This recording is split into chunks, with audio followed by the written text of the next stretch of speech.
Retour en France, Alexis, avec les élections européennes. Elles sont prévues dans moins d'un mois maintenant. Et pour le moment, force est de constater que la liste de la majorité présidentielle peine à décoller. Oui, Valérie Ayé, la candidate tête de liste Renaissance, est toujours à la peine dans les sondages, aux alentours de 16%.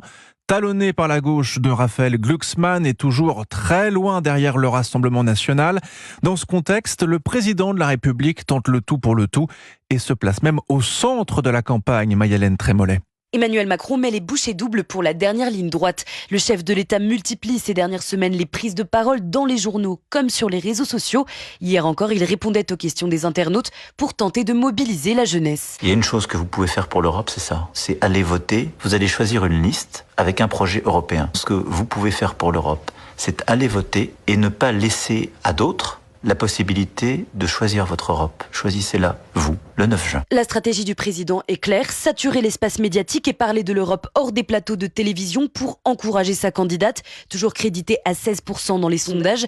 De son côté, Valérie Ayé tente tant bien que mal de se relancer, épaulée par l'ensemble du gouvernement, puisqu'à la demande d'Emmanuel Macron, les ministres montent au front. Jeudi dernier, à l'occasion de la Journée de l'Europe, ils se sont ainsi déployés partout en France pour inciter au vote, à l'image de Gabriel Attal, parti mobiliser l'électorat breton dans le Morbihan. Des actions coup de poing qui n'ont qu'un seul but, éviter l'humiliation électorale le 9 juin et réduire l'écart avec Jordan Bardella, la tête de liste RN qui conserve une avance considérable dans les sondages. Maï-Hélène Trémollet.